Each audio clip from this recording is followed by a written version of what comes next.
life. Okay, so you upgrade your phone, right? You upgrade your computer, you upgrade your technology, but do you ever upgrade yourself? Today's the day.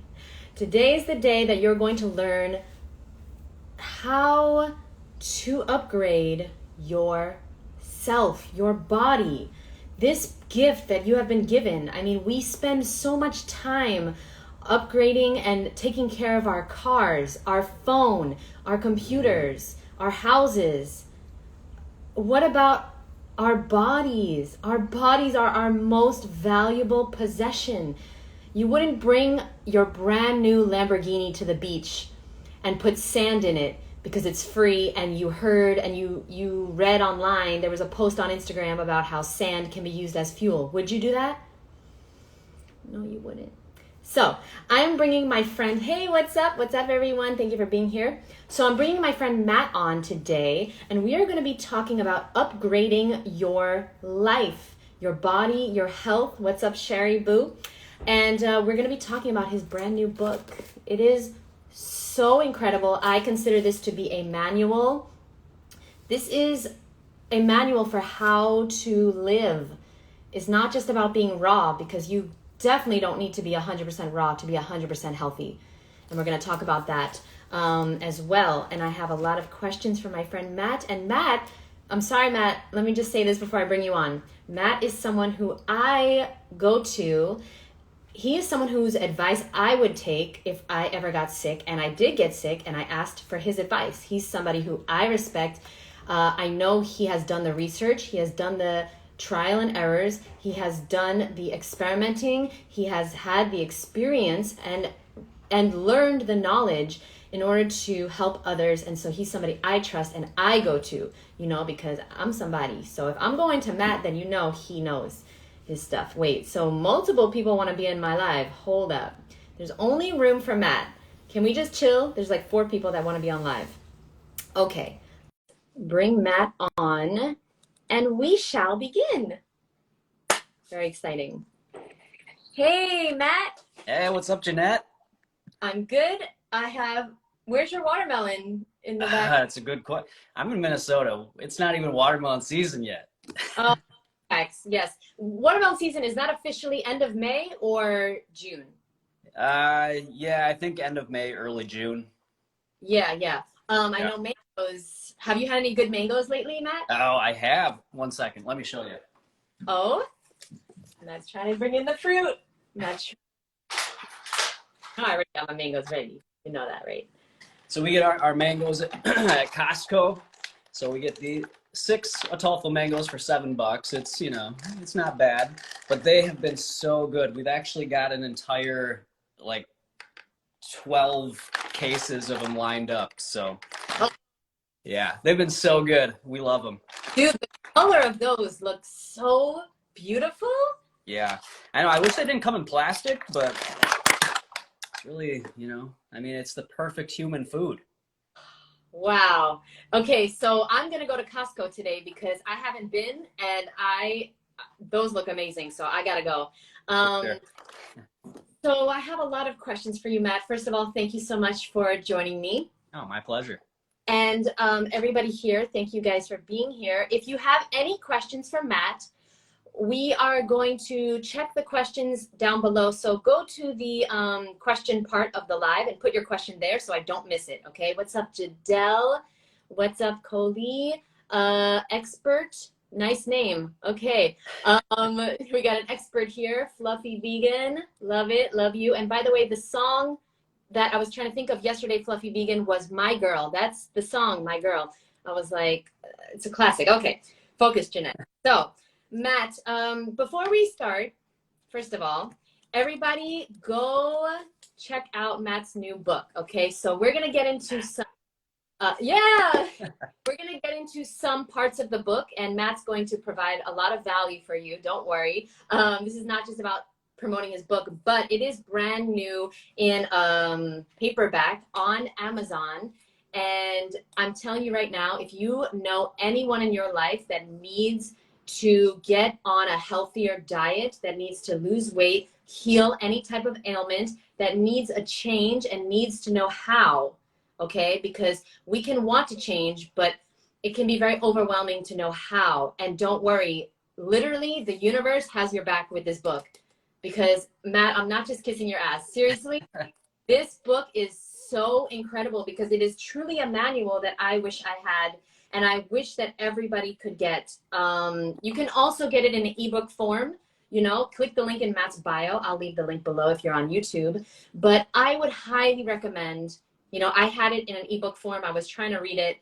I would highly recommend you check that out. Or if you want it in your hand, get both. Because honestly, the ebook is great for traveling.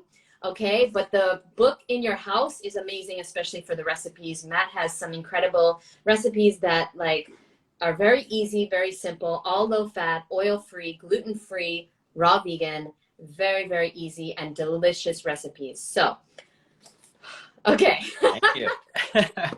Thank you, Matt, for creating this book. Seriously. All right, so let me just get into my questions that people have been asking me today. So we got a question that, oh, my watermelon just fell. Okay. Okay. We had a question today about grass. So I consume barley grass juice powder. And somebody asked in my story, they wanted me to ask you, what are your opinions on barley grass juice powder or any type of grass like wheatgrass? Are we humans designed to eat grass? Do you consume any type of grass? What is your opinion on this? Yeah, that's a good question. So personally, I don't really consume any of those powders. I have here and there, you know, throughout this lifestyle that I've been doing it. I think they're fun to experiment with, but I don't necessarily think they're necessary. Obviously, you know, we're not grass eaters. You know, it's not something that really appeals to us. I don't look outside at my yard and get, you know, hungry. But that said, you know, there could be a case to be made for it, just in the sense where, you know, a lot of our fruits and vegetables are picked early before they're fully, you know, developed and ripened. So they might not have all of the minerals that they originally would have had if we had gotten them right from the tree or right from the bush. So perhaps there's, you know, a reason to consume some of these, you know, grass powders that have some more concentrated minerals that we could utilize. But that said, I haven't really used them in any significant amounts, and I've still done just fine. So I think it's something, if somebody's drawn to it, to experiment with it and see how it makes you feel, but don't feel like you have to, you know, buy these products to succeed on this lifestyle, because I haven't found that to be the case. I love that answer, Matt, because within that answer, it's also like we're trying to let everyone know that there's not a perfect diet. Do you believe, like, some things can work for some people, and if you feel good, great, as long as they're obviously vegan and healthy and from nature. But some things other people don't need and don't resonate with them. And so a barley grass juice powder has never really resonated with you, and you are just thriving without it. So the answer to my follower that asked that is, hey, try it out if you want, or don't, whatever, you know, as far as that goes. I love it, but Matt doesn't, and we're both thriving on this lifestyle. So there you go, you know? There you go. I love that I learned recently, and can you talk about this? I personally now believe there's not a perfect diet for every human. Do you think that do you believe we're frugivores? And do you believe that there's one way for everyone to eat to be healthy? Yeah, so I honestly, I don't think there should really even be a question that we are frugivores. You know, fruit is the only food out there that we can really enjoy in abundance, you know, eat a full meal of it and get, you know, satiated, and we don't have to process it or season it or, you know, put dressing on it or anything like that. And it is just perfect for us. You know, it's got the hydration, it's got the vitamins and minerals and enzymes and all that good stuff that every system in our body needs to thrive. And so to me, it's completely clear, and it's not even a question that we are frugivores. But I think a lot of people they conflate frugivore with 100% fruitarian diet, which you don't have, frugivores don't only consume fruit, they still do consume leafy greens and nuts and seeds and other things. So, a frugivore is just an animal or a species that prefers fruit over other foods when it's available. So, yeah, we're definitely frugivores, but I don't think, and this is something that has, kind of been a pain point for me in this, over the last 11 years of it being in this lifestyle, where, a lot of people think or teach that there is one way that's going to work the best for every single person. I strongly believe that that is not the case, because of course we're all in different parts of the world. We all have different, life circumstances that we're dealing with. So to tell somebody in Minnesota that they should be eating the same way that somebody in Costa Rica or in Miami would live, where there's much more available, quality mangoes, papayas, and some of those tropical fruits, they're not quite as available here. They are, for sure. Like I just showed you the papaya or the mango from Costco. They've been really good. So when they're available and they're affordable, I definitely stock up on those. But I assume that I eat, a little bit different than you do, Jeanette. And I'm sure I eat different than many other people. Like, John Kohler, for one, he eats mostly greens and he's doing really well. So, there's different ways that we can adapt the diet to our specific circumstances. And I think that's really important for, longevity on this diet and making this sustainable long term. Because if it's not a practical way to live, if somebody like here, where it's like, I don't even remember how much it is for one papaya. It's like, it can be like $6 or $7 for one papaya here if it's a good size papaya. Yeah, it's like, some people can afford that, but a lot of people aren't going to want to spend $7 on one piece of fruit. This was actually $7, Matt. That's funny. Was it really? Yeah. Right? Which is quite expensive. You can get it for free here. They grow here, but I couldn't get to a farm. So this was $7. Yeah. Yeah. Right. So yeah, again, it's going to depend on what is practical for each individual. And so I think it's really important, there are definitely, some principles that I think most everybody should follow, but there should be flexibility in the exact, the specifics of it, where, somebody might eat more fruit than somebody else. Somebody might eat more sprouts or more salads or things like that. So you really have to experiment with it and find which way is going to work the best for you, that makes it something that you enjoy, something that is sustainable over the long term. And yeah, that would be my answer to that question. Yeah, thank you so much, Matt. I love how you broke it down in your book. So in Matt's book, it's so much information, but it's not overwhelming because he goes step by step. Some of these books can be like very overwhelming. I consider this the new like 21st century guide, honestly. And in the beginning of the book, he breaks down all of the animals, who are carnivores, who are omnivores, herbivores, frugivores, and talks about their diet, their digestive system, how they go to the bathroom. And it's very obvious that we were designed to eat fruit. But I love what Matt said, because I never realized there is actually no animal out there that eats 100% fruit, except maybe Ann Osborne, who I love. My friend. She's my friend, guys. Yeah. So it's working for her. It's working for her. She also grew up, on a farm with lots of fresh, ripe, juicy, delicious fruit. I grew up in New York City. Matt, I think you grew up in Minnesota, correct? Yeah, I did. Yep. Minnesota. Minnesota. And so I really love how you did that. And I just think it's important, guys, that we really try to find mentors and people that are doing their research and are very practical, like Matt. There's a lot of woo-woo people in the movement, and that's why I go to Matt for advice. And if I had a health issue, which I did, I immediately went to people like Matt and some other mentors of mine because I know he's done the research.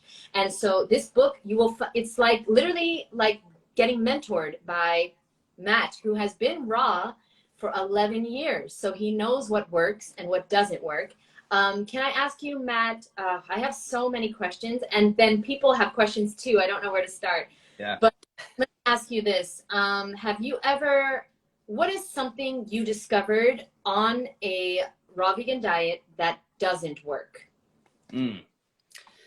Well, I think the one that sticks out the most is really fat content in the diet. Eating too much fat, which I did in the beginning. It doesn't work for me, and it doesn't work for a lot of the people I've worked with or that I've, spoken with. It clogs us up. It just slows things down. It causes indigestion, low energy, sleep issues. So I really think honing in on how much fat you're eating is a big key to feeling your best on this lifestyle and making it a healthy diet. When we get too high in fat, it can just, like I said, just causes a bunch of issues. So that would be probably the main thing. But, there's other things like, just focusing on diet, I think is a big problem. People think that the diet is going to be the answer to everything, and they neglect all of the other, lifestyle factors and community aspect and, exercise and sleep and all these different things that, really they have to be included if you really want to thrive on any lifestyle. You can't neglect some of these really important, factors. And so just focusing on the diet or eating too much fat, these are some of the things that can really get people into a situation where they're not feeling their best. So, okay, you just described me. That was me for the first 6 or 7 years. I was working in corporate America, and I just ate raw. I drank lots of juice. I ate super healthy, super clean, and I did not work out. I did not go into nature. I did not do any internal work. I didn't do any breath work. I didn't do any of the things that you talk about in your book, and I didn't change the internal environment. Okay, I love what you write about the internal environment versus the external. Both are important. And so my question to you is, did you always know this? How did you discover that it wasn't just about food, or did you have a mentor early on that put you onto this knowledge? Yeah, so I didn't always know this. I used, especially in my teenage years, I was super self-critical of myself. Really low self-esteem, and then I started to lose my hair when I was like 16 or 17, and that was just really compounded everything, and I was just really down on myself. And again, I mean, as I've said before, I thought that was like the worst thing that could ever happen to me, but it ended up being the best thing, because it really, not only did it get me away from all the toxic products that I used to put into my hair, it also, it taught me that I am much more than my physical appearance, and that my hair is just, it's really insignificant when it comes to the value that I can bring and just my, innate, value, really. But yeah, it also got me onto the path of searching for, better health and changing my appearance. And it wasn't necessarily I was looking for a raw food diet, but in the process of eating more raw foods, I noticed my mindset and my toxic thinking starting to get so much better. And in that time, I was also really drawn to people like Les Brown and Tony Robbins and Jim Rohn. Those guys I listen to all the time, and it really, it showed me how powerful the mind can be when we start to really love ourselves and to really just change our frequency of our thoughts, and it just completely makes any sort of change that you're trying to make so much more effective and so much easier to do when you are supporting yourself with your thoughts and really believing in yourself. Because if you don't believe in yourself, you know, it's a recipe for disaster if you're trying to make a significant change in your life. So having that belief in yourself, learning how to change your subconscious programming around, you know, who you believe you are and your value and what you can do in this world, you know, getting that into a place of self-love and support is so essential. So, you know, for anybody that is struggling with that, I definitely recommend, you know, at least first thing in the morning, listen to positive messages such as, you know, videos from Les Brown or Tony Robbins or whoever, you know, you really resonate with as far as a motivational speaker. Follow people like Jeanette and other inspirational people that are online, that are also sharing this message of positivity and self-love, and, you know, changing the way that you think in order to change the way, you know, to change the results you're getting in your life, because, you know, the mind is so powerful. But yeah, you know, mindset, I did kind of have an idea in the beginning, but not as full of a picture as I do now on how important it is. So yeah, I think it goes hand in hand with any lifestyle change that we're trying to make. Absolutely. And in your book, I learned that when you talk about the internal environment, you have steps on how to change it. And I love your steps. It's so simple. I love when people tell me how, because I'm obsessed with the technical part, right? That's why I was drawn to the raw vegan diet. It was like, okay, this is what you do. This is how you heal. And so I love that you broke it down exactly how to do it. You broke down your morning routine, which I loved. Okay. And I actually did your morning routine today. Nice. Okay. So I did, I got up early. I went to the bathroom. Okay. That wasn't really my choice, but Right. then I dry brushed and I listened to an audio. I put on a 10-minute audio. So this is a good tip for everyone. Put on the time of the audio that you want to do another habit. So if you want to dry brush for 10 minutes, put on a 10-minute audio. I listened to Eric Thomas today, but I love everyone you mentioned, like Les Brown, Tony Robbins, Jim Rohn. These people literally changed my life just listening. And then I stretched for 10 minutes. I put on another audio, and then water. Oh, I wanted to ask you a question about that, Matt. So how do you feel about aloe? I'm currently, this is a selfish question, guys, sorry, but I have Matt on, so I'm like, let me take advantage. Yeah. I'm currently consuming fresh aloe every single day. I put it in the blender. I blend it with 32 ounces of water. Sometimes I put in lemon, and I've been doing this for about 2 months now. And I'm wondering, have you read any benefits of aloe? Do you think it's safe to consume every day? Have you ever consumed it every day?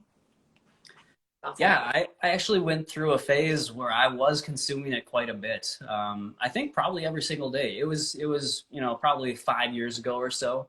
You're doing fresh aloe, or are you doing like the bottled stuff, or? Not fresh. Fresh. Yeah, I know. What am I thinking? So, level 100. yeah, I wasn't as on a high level as you. I was doing like some of the bottled stuff and things. So, I did do fresh every once in a while, but not consistently. You know, I'm actually not an expert on aloe. I think, as far as what I've heard, it shouldn't be a problem to have it every single day. But yeah, I'm not probably qualified to. You know why I ask you?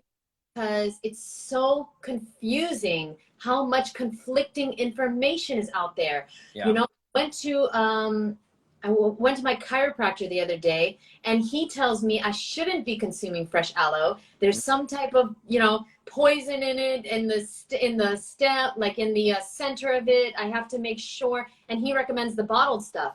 And it's like, but if I have it fresh, why would I get the bottled? You know, yeah. I'll do some research. But it's so can you tell us, how do we know what is truth in this world? I mean, I titled this live, How to Tap into Your Raw Intuition, because it is something that I'm trying my very best to know what is real, what is truth in this crazy, backwards, like Alice in Wonderland world, right? Where everything that's up is actually down. Yeah. Everything you say is good is actually not good. So how do you tap into your intuition? Yeah, and before I answer that, I just want to mention, I know John Kohler does have a video about consuming aloe and how to process it the best way. And I'm pretty sure he shows how to get rid of the toxin, maybe it is, that's on there. But I'm pretty sure I remember watching a video of his years ago where he goes over the process of how to do it the best way. So might be something to look into. That's why we're friends, Matt, because even if you don't know the answer, you know how I can find the answer. Exactly. Okay, so yeah, thank you, Matt. I wrote that down. Thank you. Okay, cool. So how do we know what is truth? That is such a good question. Like you said, I mean, it's like the world we're in right now is so crazy. Um, so first of all, you know, it, I'll give you an answer, but at the same time, it's really, it's hard to describe, you know, your intuition, that feeling. It's more of a feeling than something that you can describe with words.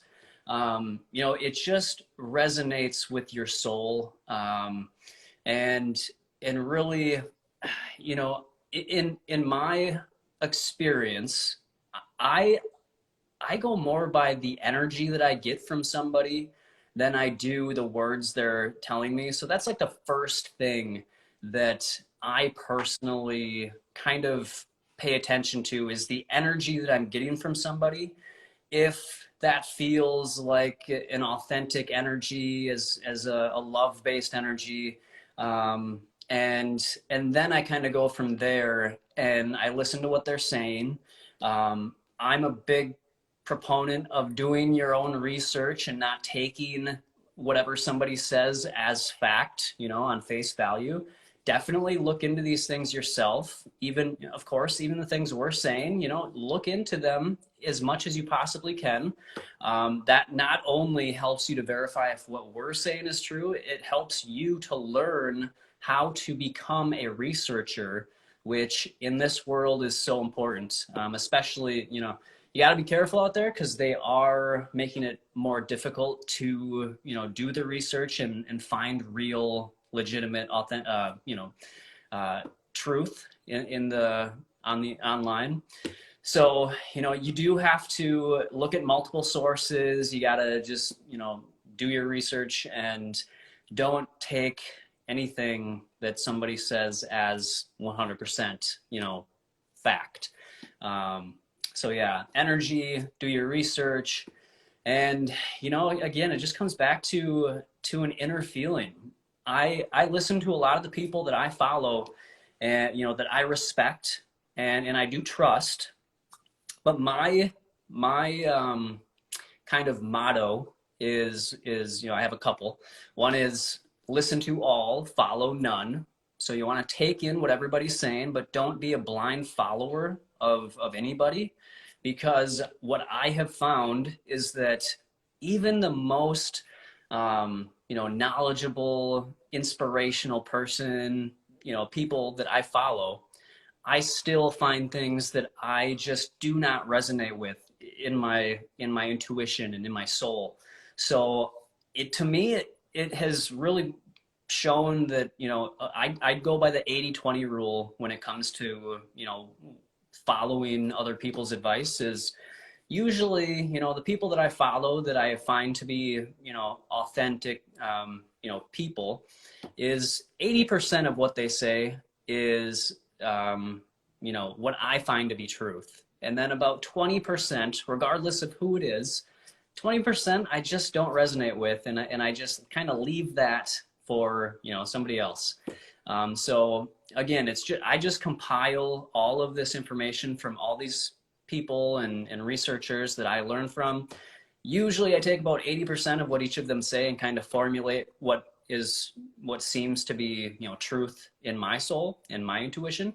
and I go from there. So it's not a black and white thing. You gotta really look into these things, and again, go by what is. It's just this feeling inside of you where you know it's true. Like when I listen to Jeanette, I can feel the the authenticity of what she's saying. And so I get that great energy from Jeanette, and I know that she is, putting out love-based information that she truly is passionate about, and she's trying to help people out. And so, that's kind of how I go about determining what is truth and what isn't. I love it, Matt. I love it. Take what resonates and leave the rest. And isn't that like, it's so true, because I have a lot of mentors and I get very conflicted sometimes when they say things that I don't agree with. And I think to myself, you know what? I'm going to unsubscribe. I'm not going to follow them anymore. Fuck them. But then what you said is so true. It's not black and white. Take what resonates and leave the rest. 80-20. So because people like David Goggins or some of these mentors, like, self-development mentors, they eat animals, and I get very conflicted, and I'm just like, wait, but I love their message about mental toughness, but they eat animals and it conflicts me. But thank you. You just helped me understand that I can leave what doesn't resonate. Okay, so let's get into some practical. I'm sorry, guys. I know you have questions. Okay, so the first question was from Elizabeth. Thank you for being here, Elizabeth. She wants to know, where do you get your iron from? And there's a part of Matt's book where it's where do you get your blank? He talks about protein, calcium, iron, iodine, vitamin D, B12, and so we'll answer. Matt, why don't you tell everyone where you get your iron from? And if anybody wants to know all the other things, they can check out your book. There's perfect. Well, I see what you did there. I like it. Yeah, so I mean, iron for me, the biggest source of iron is probably leafy greens. Leafy greens contain, a lot of iron. Iron is just a mineral in the soil, and it gets taken up into the plants. And so, a lot of these minerals that people are concerned about, they're going to be, in the plants. They're in the leafy greens, the vegetables, the fruits, So iron, I recommend, if somebody is wanting to just shore up their iron, to make sure you eat a 5-star salad every single day. That's the way to do it. You want to get in a lot of leafy greens, get in those vegetables, throw in some shredded beets, and you're gonna, and nuts and seeds, so it's all in there. So definitely leafy greens would be my first go-to for iron. How to create a 5-star salad. There it is. 9 for those of you that have the book already, and it's really fabulous because it tells you want to make sure that you don't run into issues. Now, if you're eating healthy, it will be a few years. Okay, if you're starting a raw vegan diet, you can thrive for years and years and years, and then 5 years later, 10 years later, oh, you weren't eating any sprouts, or you weren't eating any herbs, and then the 5-star salad helps me to realize, okay, I need herbs, I need greens, okay, so I really love how you did this, Matt. Can we talk about cravings? Okay, so we had a question. I can't find it now, but it was about cravings. And so, and Nicole said beets are great for iron, and so are pumpkin seeds. Sherry said pumpkin seeds ? Oh, I don't know. Yeah. Are they high in iron? I believe they. I mean, nuts and seeds in general should have, a decent amount of iron. So I don't know specifically if, let me take a look here. So while Matt is taking a look there, I am going to talk about cravings for a second, because this is a very, very popular question. People want to know, how can they stop the cravings? How can they, Matt, let me know when you got the answer there. Yeah. Matt's research lab, the Raw Intuition Kitchen research lab. And so cravings are, it's a big topic, and he has a whole entire chapter on this. and the solution. And of course, it is both physical and mental, okay? 50%. So what's the verdict on pumpkin seeds? Are they a go? There we go. Yes, they're definitely a good source of iron. So there you go. Toss some pumpkin seeds in your 5-star salad. Yeah. Or, okay, first of all, your recipes are amazing, Matt. I don't know if you use pumpkin seeds. I don't know if I saw pumpkin seeds as a base, but I love to make hummus with pumpkin seeds. Mm. It's like pumpkin seed, red pepper, garlic, lemon, green onion, and maybe some type of spice in there. Gotta look at my recipes. But Matt has some incredible recipes with Brazil nuts, which I've never made a dressing with Brazil nuts. It's my favorite. Dude, I've never done that before. Yeah, so good, so good. They're kind of like an almond. They just have such a hearty consistency to them, so they work out really good for dressings. I cannot wait. I've been raw for the same amount of time as Matt, so there's competition here. Yeah. 11 years, and I've never thought of putting Brazil nuts. And I stay away from nuts, but for some reason, Matt, my raw intuition tells me that Brazil nuts are a little different than like the other nuts. I don't know why, like cashews and macadamia nuts. I feel Brazil nuts, there's something different about them. Do you agree? Yeah, I mean, I really love them. Like Sherry says, they're a good source of selenium. But yeah, I mean, I actually went quite a while on this, lifestyle. I hadn't had them either. I never really ate them. Yeah. But then I started using them in my dressings, and they were actually, yeah, they turned out to be my favorite nut or seed to use in dressings. So yeah, I really like them, probably more than any other nut or seed. I can't wait to make some of these dressings. Oh, by the way, I forgot to mention, guys, that this is not just an amazing book. It's actually a 21-day meal plan.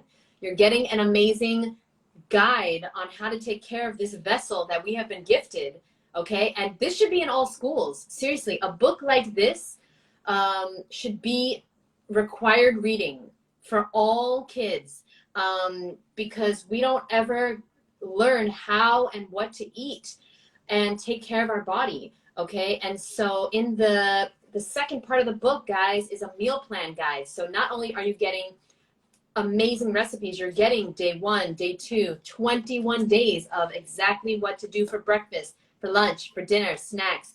Amazing book, Matt. Seriously, you should really be super proud of yourself. This is an amazing piece of work.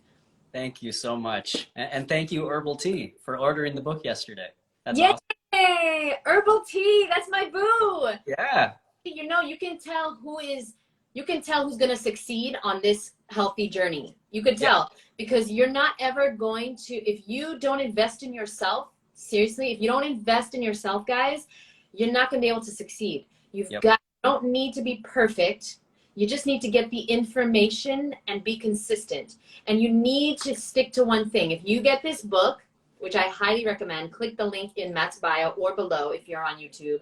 I can't recommend this book enough. If you get this book and you start to slowly incorporate what Matt talks about, and one day a week, follow one of his days, one day a week, follow one of his meals, one meal a day. You start there, and it's incredible the changes you will see so fast. So now let's just talk about cravings, Matt. What are some ways that people can stop the cravings for the chocolate, for the bread, for the meat, for the junk food, for the salty things?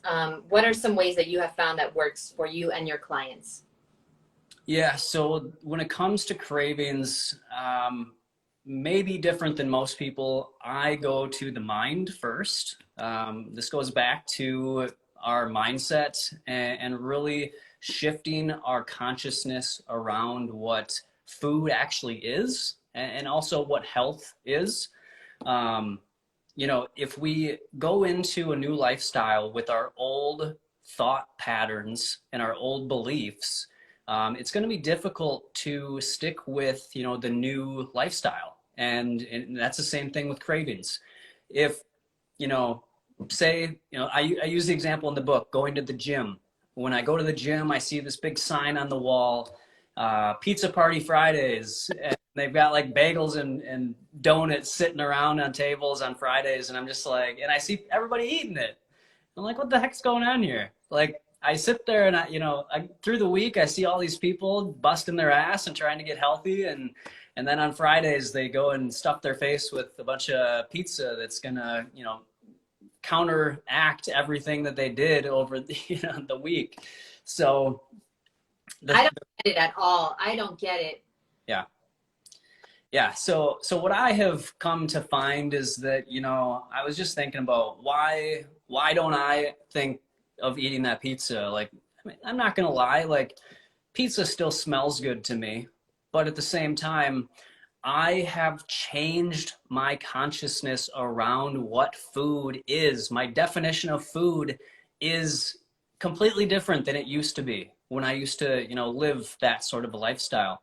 Now, pizza, bagels, donuts, that does not register in my brain as food. I would never look at that and think in a million years of eating it.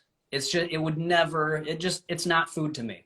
And so the people that are at the gym and eating these things, they haven't changed their consciousness around what food is. And so it's well within their parameters of food to eat that pizza and think of it as some sort of a fuel. They're mostly using it as a reward for themselves for working out all week.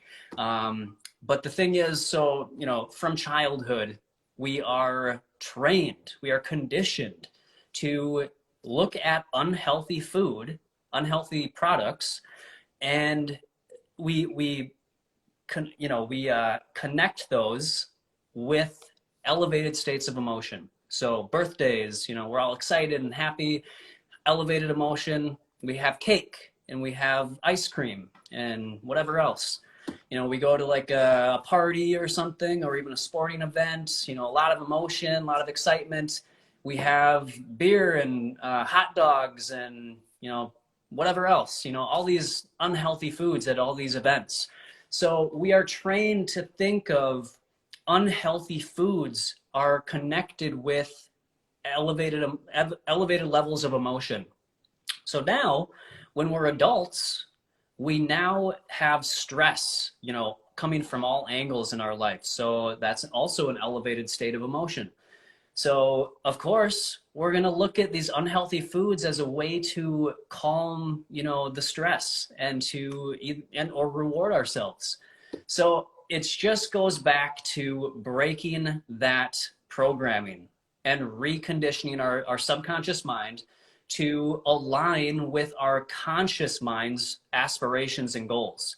So I can say all day that I want to lose weight, I want to get healthy. But if my subconscious mind still is self-limiting, self-depreciating, I'm telling myself I'm not good enough, I'll never lose the weight. Even if my conscious mind is like in the moment saying, I want to get healthy, I'm going to do this, I want to lose weight. It's not going to work because the subconscious mind is 95% of what's running our day. 95% of the day, we are just on autopilot from our subconscious mind. So that little bit of 5%, throughout the day where we're saying, hey, I want to get healthy, it's nothing compared to the subconscious. So we have to do our best to reprogram what we've got going on in our subconscious mind, become aware of those habits, and start to change that so that when we go to the gym or when we go to an event or a party, we don't even have to worry about giving into cravings or social pressures because it's not part of our paradigm anymore. And so we can replace those types of foods with healthy foods like watermelon and durian and, grapes and, salads. So when you want to get rid of old unhealthy cravings for different foods like that, you have to just start replacing those with healthy foods. So anytime you get a craving, this is what has always worked for me. And I haven't dealt with a ton of craving issues over, the last 11 years, but when I have had cravings for certain foods, I always go to a juicy fruit because that's going to give me the hydration and it's going to give me, you know, the nutrients that I think that my body is really desiring. And so that's what I would recommend to anybody that struggles with giving into cravings. If you have a craving, commit yourself to eating 2 to 3 pieces of a juicy fruit, like an orange or a mango or an apple or something like that, because that is going to help you, you know, it's going to take down the ghrelin hormone within us, and it's going to raise the leptin hormone, which leptin, you know, cuts down our appetite, and the ghrelin is what makes us want to, you know, eat. So when we get in a little bit of hydration and a little bit of calories, that's going to help us to think clearer, you know, because when we're hungry, we don't always think as clear. And so, yeah, eat a few pieces of juicy fruit. That's going to be a great way to get yourself started, but always make sure that you are focusing on shifting your consciousness and how you actually define food and how you define how to be healthy. I love it. And you also said in your book that the average person, 70% of their thoughts are negative. Yeah. 70%. So it, you know, remember guys, it's not what you do sometimes, it's what you do most of the time. And if 70% of the time you're thinking negative and 95% of the time you're thinking the same habitual negative thoughts, we've got to work on the mind. This is why Matt's book works so well and it's so powerful. I want to say thank you to Gina and Claire who ordered the book. Thank you so much. No, seriously, because guys, this will change your paradigm. This is what it's all about. It's not just about changing your health and your body.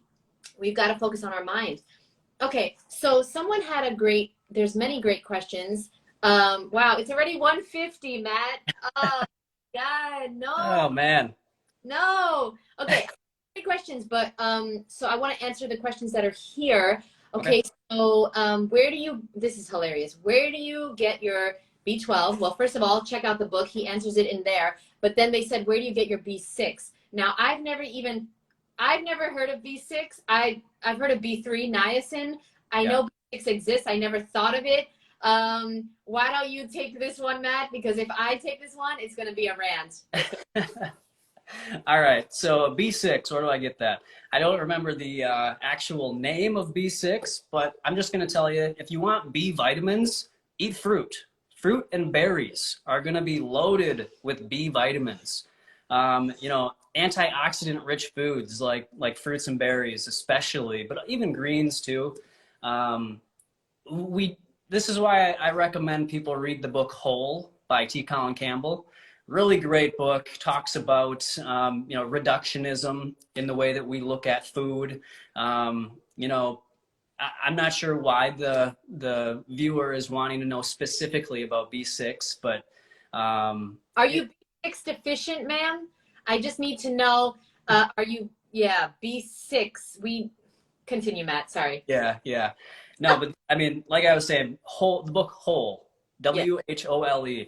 That's a really great book for trying to, you know, get your head around reductionism in science and really how corrupted the scientific research has become and just how influenced it is by politics and things. So definitely check out his book. And also, of course, the China study was a big book for me on learning about nutrition.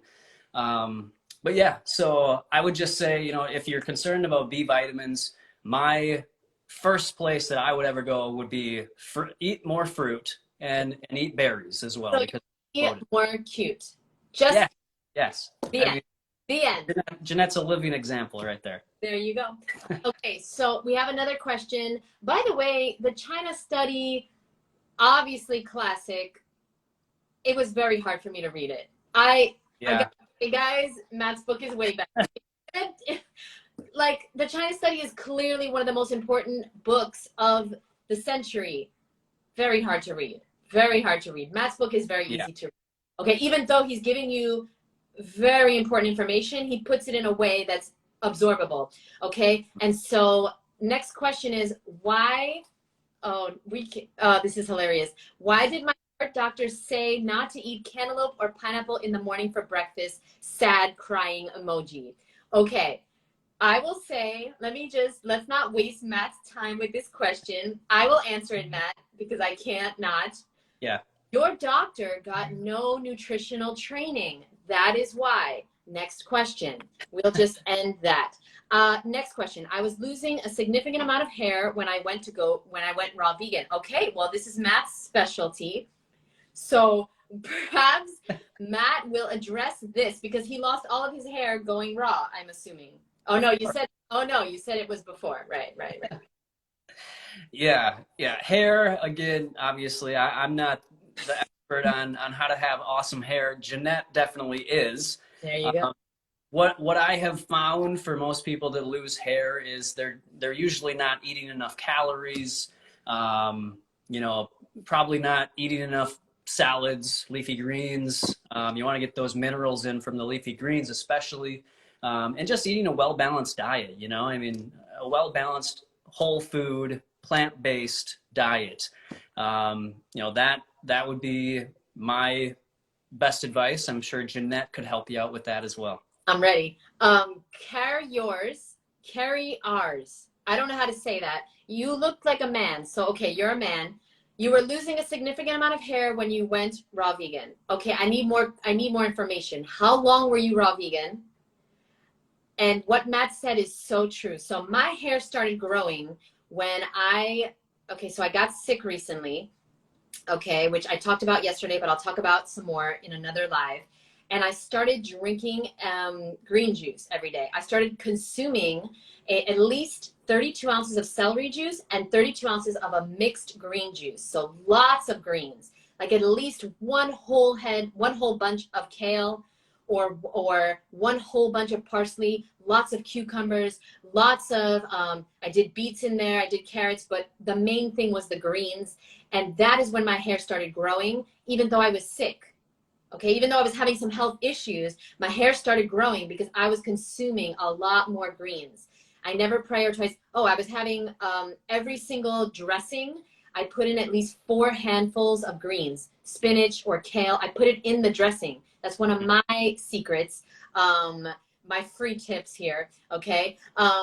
Put your greens into your dressings. And what you want to do is reduce it with water. Put a little bit of water, blend it down, and then put in the rest of your ingredients. Okay, so you can do that with any of Matt's amazing dressings. Matt has some, how many dressings do you have in here, Matt? Because I was trying to count, it's like definitely over 20.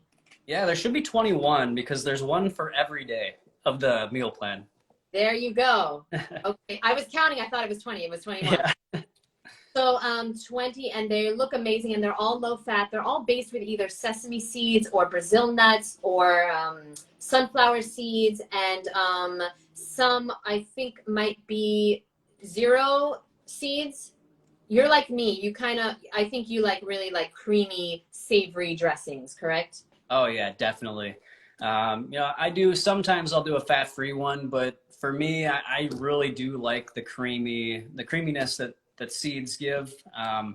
And the thing is, people can feel free to, with any of my dressing recipes, you can interchange any of the nuts or seeds that are used. It might change the flavor slightly, but I do it all the time where I'll use the same recipe. I'll just switch the type of seed or nut that I'm using. So that's a great way to, keep things fresh and exciting and, get different nutrients in and all that sort of stuff. I'm going to start doing that. Wow, I never thought about that. But you also have some dressings based with avocado.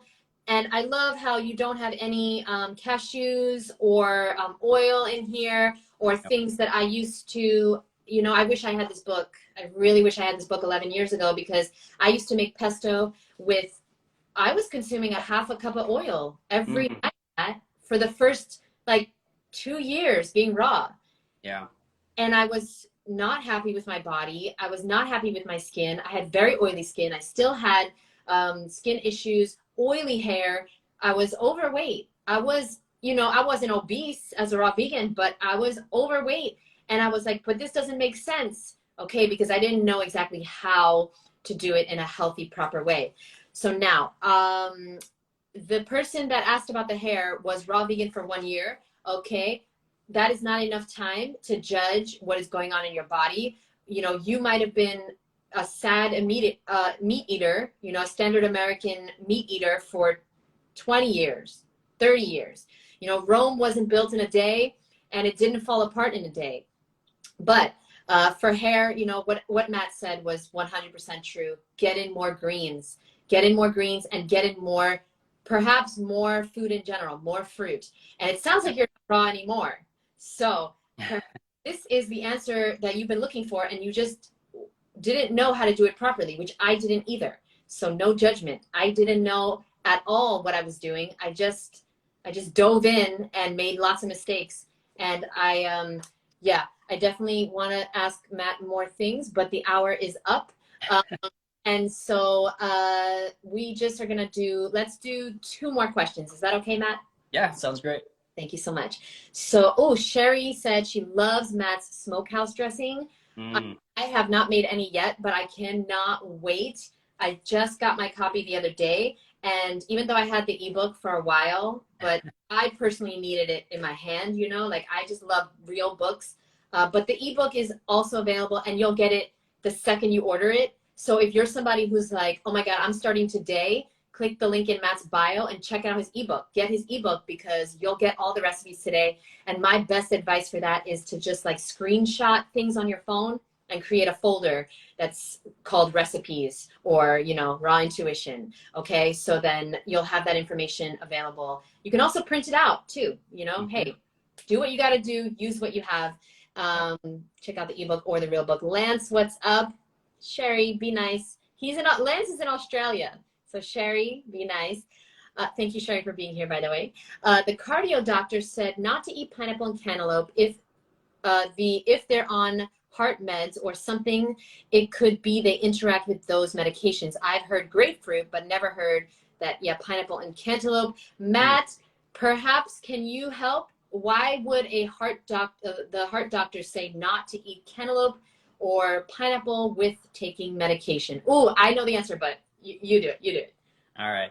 So you might have to answer. I'm kind of drawing a blank, but the thing that's coming to my mind is, you know, this is something that I really think that people need a better understanding of, is that we need to adjust medications around our diet. We don't want to adjust our diet around medications, right? So if we do that, we'll never get better. So you want to work with your doctor and have him help you adjust your medications to work with your healthy diet. You know, you don't want to exclude healthy fruits and vegetables because you're taking some pharmaceutical. That's kind of opposite of what your goal should be, I would think, unless you want to be on drugs forever. So yeah, work with them. Hopefully they're going to be, you know, happy to help you with that, and figure out a way that you can eat these healthy foods, and, you know, it works with your medication. So that would be my advice. Matt is so nice. I would say, I would also agree with Matt. I would say that, you know, perhaps, you know, pineapple is probably the most cleansing food on earth. And the last thing your doctor wants you to do is cleanse out the medication, because then it won't work. Meanwhile, taking medication is like taking poison and expecting to be healthy. Yep. It's like, what are we doing here? We're trying to get healthy by poisoning ourselves. So perhaps you're on this live for a reason. I wouldn't recommend you stop taking your medication and just, you know, go raw and all your problems are going to be solved. No, I would highly, Matt is not paying me. I would highly recommend you get Matt's book. Get it in ebook form or in a hard copy. You can click the link below if you're on YouTube, or in Matt's bio. Do some research on your own. Learn some things about nutrition and health that your doctor absolutely does not know, because I guarantee you, your doctor is not reading books like this. Your doctor is not studying nutrition, and your doctor probably doesn't look healthy himself. So don't take advice from somebody you don't want to trade places with. I'm just putting that out there. But yeah, cleanse, dude, melons and pineapples, these are very healthy, cleansing food. This is going to cleanse the medication out of you. All fruit really will. So yeah, I have clients, and my mom is on medication. What's up, mom, if you're watching? And I want to inspire them to slowly get off that medication so that they can start to repair and heal their bodies. You want to work with a coach doing that. So maybe perhaps contact Matt. You can work with him one-on-one, or get his book, because that's the best way. Okay, so one more question. Thank you. I would have gone on way more of a rant. We're not here, Matt, so thank you for being here. The people have spoken. They want you guys weekly. Who said that? Sherry. Sherry's so But okay, last question. Oh, and Carrie Yours, I just want to say I'm so fucking proud of you. So Carrie Yours agrees, and he wants to try going raw again. Yeah. Failure is part of the process. If you went raw, or you started a regimen and you fell off, well, guess what? We've all done that. We've all fallen off. The successful people get up and keep going. You know, Andy Frisella is one of my mentors. Are you familiar with Andy Frisella? I'm not. No, I'm gonna look him up though. Dude, what an amazing guy. He changed my life. He inspired me so much to start my own company. He is the head of First Form. So it's a company I don't exactly agree with. It's a supplement company, but he used to have a podcast called the MFCEO podcast. He's amazing. He now has the Real AF podcast. I love him. He speaks a lot of truth. He's very controversial because he's not afraid of speaking the truth. And he opened my eyes to the fact that entrepreneurs and successful people also fall off. It's like this, but people don't talk about it. Like, you're never going to see J-Lo do a live and say, I didn't work out today. You know, I'm not perfect. You know, maybe she is doing that, but most people are not. Most Beyonce and all these celebrities, they're not telling you the truth. The truth is, it's up and down. It's ebbs and flows. There's peaks and valleys, and you're always going to, life is never going to be perfect, and you're always going to have problems and things that get in the way. But what we need to focus on is being consistent. You don't want to be perfect. You want to be consistent. That's going to get you, you know, the goal and the outcome that you desire. Being perfect is not going to get you shit. Being consistent, actually, right, Matt? Being perfect is going to get you to fall off. Right? Yeah. Being perfect is it's gonna make you weak. You know, we wanna put ourselves in these situations that, you know, failure is such a, I feel like it's a misnomer. You know, they're all learning opportunities, and it's just a way to grow internally, mentally, spiritually. So yeah, don't expect, or, you know, desire to be 100% perfect every single time or every single day, because, you know, it's not realistic. And, you know, the flowers and the plants that are out in the elements, in the wind and the rain and the storms, they're the strongest.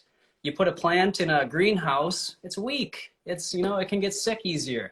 So, you know, you want to go through those tribulations and, you know, those learning experiences to better your understanding of how this lifestyle and how anything works. So yeah, don't seek the easy path. It's not always as, you know, great as it seems. Absolutely. Easy now, I always say, Matt, easy now equals hard later. Yeah. Hard now equals easy later. You want a better future? Make hard decisions now. You want a harder future? Make the easy decisions now. Eat the Doritos, eat that bagel at work, eat those donuts. You will have a harder time later. And Matt, what you just said triggered the amazing part of your book. In the chapter about changing your environment internally, oh my God, I love what you did here. You basically, so Matt compared a plant to our growth mindset, our mindset, okay? So like, it's absolutely incredible what he did. He talks about the growth-oriented mindset. Health are like the soil. The thoughts are like the seeds. Our attention is the water, okay? High quality language is the sunshine, and the follow through, the action is the climate. And all these things help us to change our mindset. I highly recommend that you check out this part of the book, everyone. Just the entire book is amazing. And I loved that, Matt. I loved that metaphor. It really helped me understand what was happening when I do listen to these positive audios, when I do change my beliefs and start doing affirmations, what is involved and what's happening. So thank you for that. Yeah, thank you. Last question of the day. And what's up, Eva? What's up, Boo? I have a feeling Hey. is the reason you're here. So I appreciate you, Sherry, and I appreciate you, Eva. By the way, I just want to say I love you, Sherry. And Sherry is one of the reasons that this book exists. So Yes. she is a plant exclusive editor. And she also edited this book. She edited my book, the Raw Vegan Beauty book, and my new course. And Sherry is one of the most amazing people I've ever met. And she's a very big bright in my life. And I know Matt feels the exact same. Yes. And thank you for being here, Lance. Yes, fruit is the only karmaless food. Absolutely. Because fruit, I could talk about fruit forever, but fruit, if you don't eat it, it goes bad. You're wasting if you don't eat it. But vegetables, they will continue to grow. You know, you have to pick them and they will continue to grow. Am I right about that, Matt?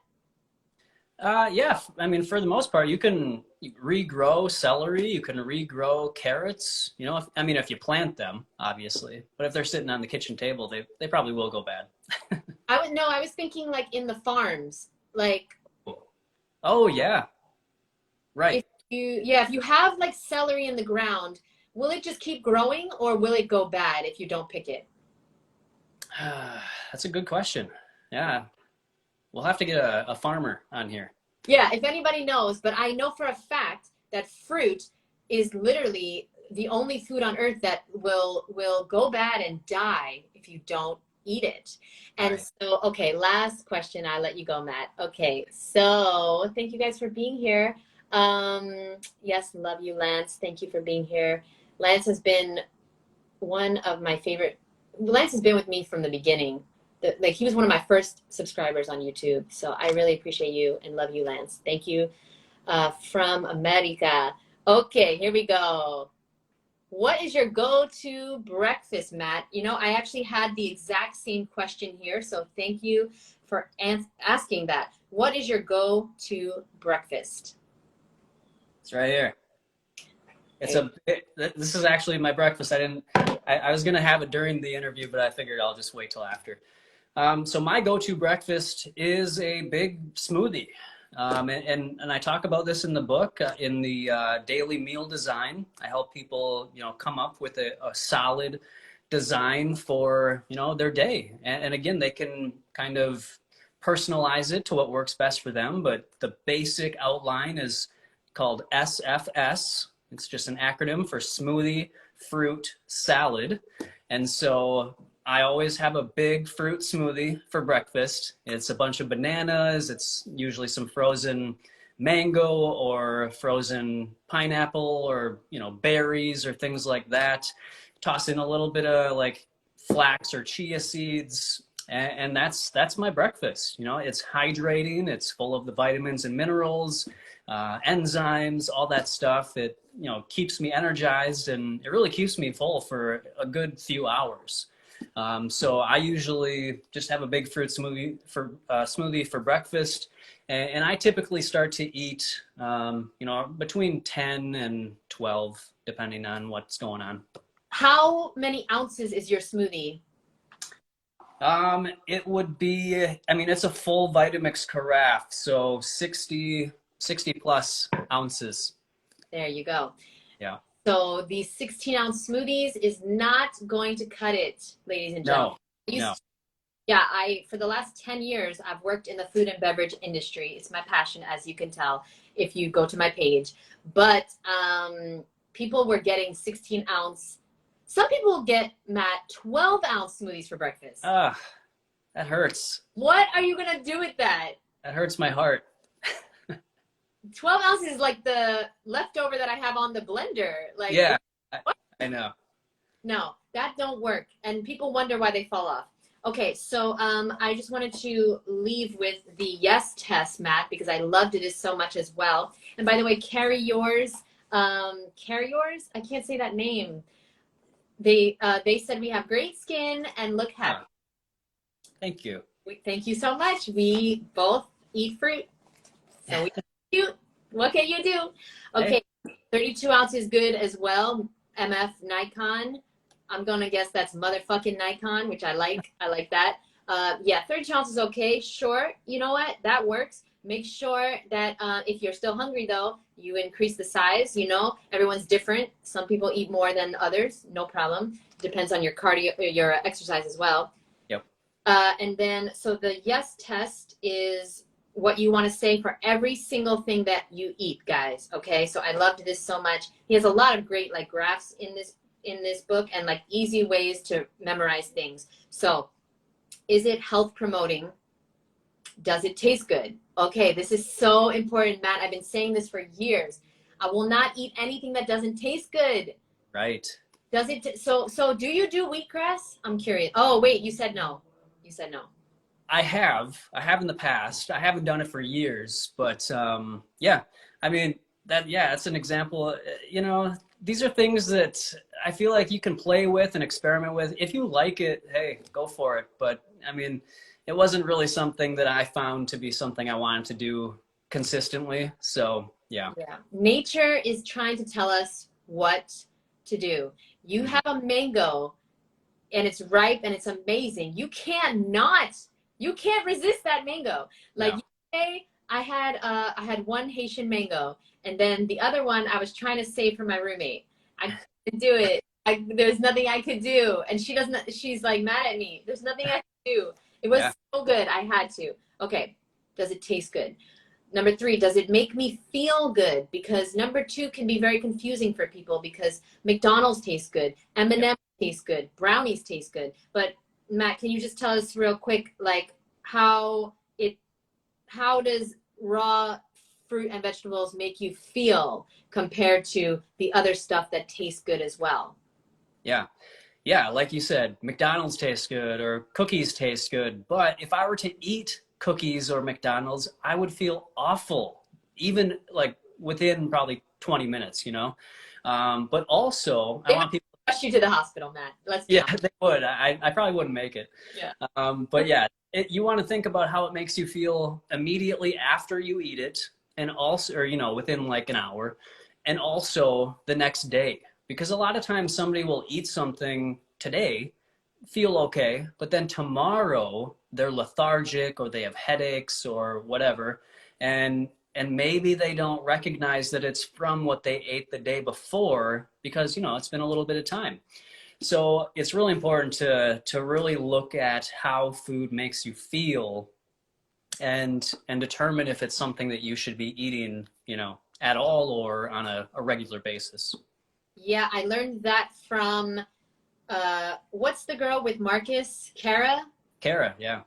She had a video years and years ago. She said, how you feel the next day is determining what you eat the day before. How hydrated you are the next day determines what you did the day before. So you're always one day off. You're always 24 hours ahead of time. What you eat today will affect you tomorrow. And eating lots of nuts and dehydrated food on this raw vegan journey, eating oil, eating the raw vegan junk food, it makes me feel like shit. So I know for a fact it doesn't serve me. Hey, Jessica, what's up? We're about to leave, but last thing. So is it health promoting? Everything you eat, is it healthy? Does it taste good? Does it make you feel good in the moment? And also the next day, focus on the next day as well. Is it affordable? Great point, because if you cannot afford it, if you're just waiting to go raw until you can order Miami fruit every day, that's not going to work. You're never going to be raw. You're never going to be healthy. So can you afford it? You can afford it. Like Matt talks about in his book, he has so many good tips on shopping, saving money, saving time. Such a good chapter. I actually learned so much as somebody who's been raw for 11 years. Seriously, I would highly recommend this book because I learned so much. And I know a lot. Not enough, though. We never know enough. Okay, and number 5 is, does it eliminate well? So. That's a big one. That is a big one. We will do a whole live on elimination because that I seriously learned so much. I didn't even like realize. So now I'm like blowing my nose before I go to bed and wake Yes. up. I don't need to, but I'm just like, okay, this is part of the channels of elimination. I didn't even know anything about that. So I just wanted to say again, thank you so much for writing this book, creating this for everyone who is you're going to change the trajectory of so many people's lives. And I don't even know if you realize that. And so I want to say also thank you, Sherry, for being in our life and making pressuring Matt to complete this book. And I also want to say thank you for everyone who is here and everyone who is on their healing journey back to health. Every single time that you meditate, every time that you do your affirmations, every time you dry brush, every time you drink a juice, eat a piece of fruit, we are all connecting with everyone else that is doing the same thing. And so every time I do something good for myself, I always think I'm connecting with everyone on earth who's doing this. And it just feels really good. And I just want to say thank you for everyone who's here, everyone who's bettering themselves every day. And Matt, could you please, you have shared so much knowledge and wisdom with us. Could you please leave us with one of the best pieces of advice that you have heard that has kind of like impacted your life in a big way? I would just love if you can think of something that has really inspired you or some type of advice that really helped you on your journey. Yeah, so the first thing that popped into my mind comes from Les Brown, and that is someone's opinion of you does not have to become your reality, right? So that was a thing that I struggled with growing up is, I would worry about what people thought of me. And if somebody, didn't like me or said something negative about me, I would let that become my reality, And so I remember growing up in 6th grade, one of my best friends growing up before that, he told me, remember when you used to be a cool kid? And that really got into my subconscious, and that just festered in my mind for years. And so that is an example of letting someone's opinion of you become your reality. And so I learned throughout this process that if there is no enemy within, there is, the enemy outside can do you no harm. Another thing that I got from Les Brown. If you're not negative against yourself, what other people think about you means nothing. So if you want to become a healthy raw vegan and somebody else tells you that you can't do that or it's not possible, you gotta have that internal confidence, that internal knowing, and that self-love that's going to help you to get rid of, kind of just have a shield against all that external negativity, and don't let other people's opinions of you determine how you feel about yourself. So just be confident, again, do the research and into this lifestyle that you need to do, but believe in yourself. That would be my best piece of advice for today. Such good advice. Thank you so much, Matt. He has a lot more tips and tricks on the internal environment, okay? That is so important to changing your external life and body and health, okay? So thank you so much, Matt. I appreciate you. I will talk to you soon, and thank you guys for being here, all right? Thank you so much. Have a great day, Matt. Thank you, Jeanette. See you later. Bye.